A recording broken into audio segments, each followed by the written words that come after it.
Thanks for joining us today. Welcome to the Center for State's video series on the essential functions for intervention testing, piloting, and staging. This series is produced by the Capacity Building Center for States and funded by the Children's Bureau. The Intervention Testing, Piloting, and Staging Brief is intended to help child welfare agency leaders, managers, and stakeholders take a structured approach to plan for and execute the rollout of a new program or intervention. It does this by providing step-by-step guidance to conduct usability testing where needed, determine the need for piloting a new program or intervention and guidance to complete it, and finally, guidance on planning for staging and scaling up implementation of the new program or intervention. Intervention testing, piloting, and staging is broken down into 3 parts and 10 essential functions or tasks. And it's important to remember that not all agencies will complete all of the tasks in the brief, depending on their circumstances. And while the steps are presented in a linear way, in practice, often steps will overlap and be revisited as teams test, pilot, and stage. Part 1 is usability testing, and includes creating a usability testing plan, which is covered in Module 2 in this series, and then the focus of this module, which is conducting usability testing, analyzing results, and making adjustments. Then moving on to Part 2 is piloting, and it includes determining the approach and developing a plan, identifying and recruiting sites, conducting the pilot, and assessing results, reviewing progress, and then making adjustments. And Part 3 is staging and scaling up, including developing or refining plans for staging the intervention and scaling up, identifying sites and sequencing, building capacity and scaling up, and then reviewing progress and benchmarks. Let's get started. Why do teams conduct testing, analyze results, and make adjustments? Conducting usability testing on specific aspects of the intervention, such as processes or tools, helps to understand the experience of testing participants in using the tools and processes in the agency context. Then to determine whether or not to make adjustments to the tested components and what adjustments are needed. To ensure that the item tested is understood and being used as it is intended to be used. And potentially whether additional testing is needed if the adjustments are significant. Usability testing reflects a plan, do, study, act cycle. Based on the plan, the team then puts the process, activity, or tool into place, the do, gathers data and feedback about the process or tool and examines results, the study, and then decides whether and where to make improvements, the act. Depending on the changes needed, more than one round of usability testing may be helpful. Teams may continue with usability testing until they believe that they have found and resolved most major problems and have met the criteria they set in their plan. What helps teams to conduct usability testing, analyze results, and make adjustments? Teams should remember that usability testing is intended to test aspects of the intervention that might need adjustments to be a better fit within the agency context or the target population, or whether these aspects are used as they are intended as part of the overall intervention. Teams should also consider the following questions. What are the participants' experiences using the process or tool? Is the process or tool being used as expected? Are results as expected? Do feedback and data suggest that the process or tool should be adjusted?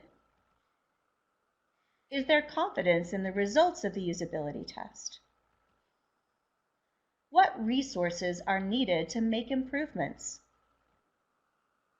Is further testing of the process, tool, or component needed?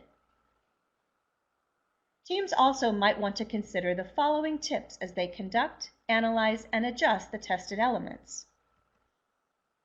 Remember, the goal is to develop and improve processes in a way that supports outcomes, not to create perfect processes.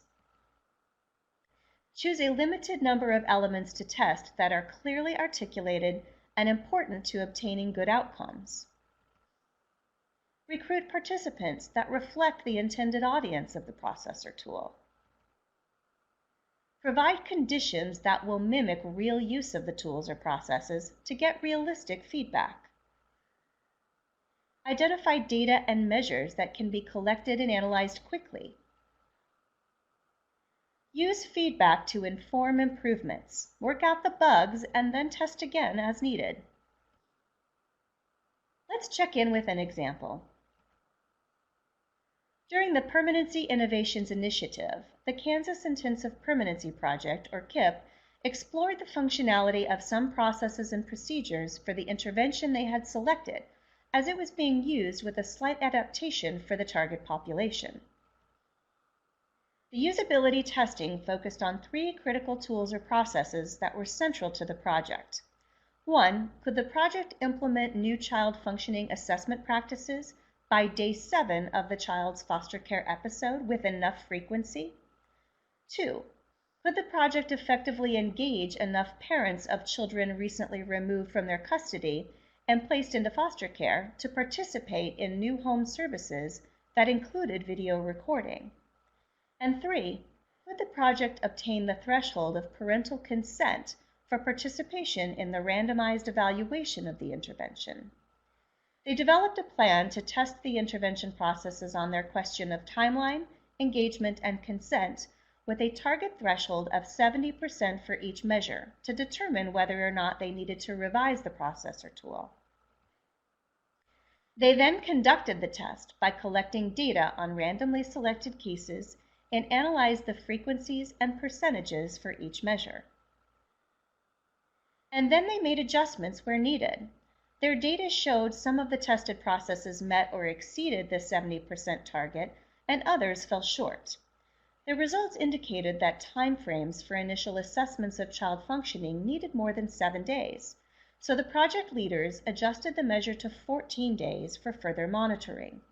The team found usability testing to be a valuable opportunity to analyze and improve intervention and evaluation processes before wide-scale implementation.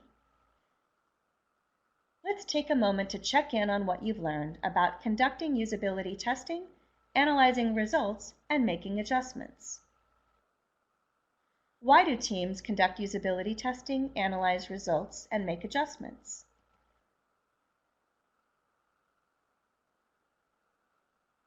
To understand participant experience, determine whether to make adjustments and whether any additional testing is needed. How do teams conduct usability testing, analyze results, and make adjustments?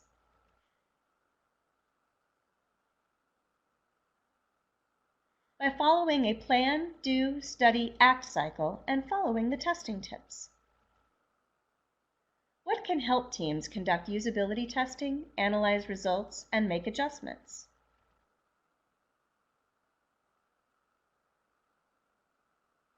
Following the tips and as a team reviewing participant experience, the process and the data collected, what resources might be needed to make adjustments, and determining if additional testing is needed. Now take this a step further by reviewing the reflection questions for conduct usability testing, analyze results, and make adjustments in your intervention testing, piloting, and staging workbook to connect what you've learned to your own experience. Up next, we begin part 2 of the intervention testing, piloting, and staging brief on pilot testing. The first essential function of pilot testing is determine an approach and develop a plan, and this will be the 4th module in this series.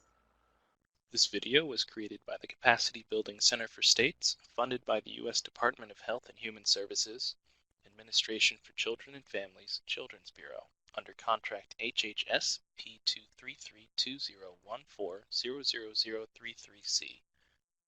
The content of this video does not necessarily reflect the official views of the Children's Bureau.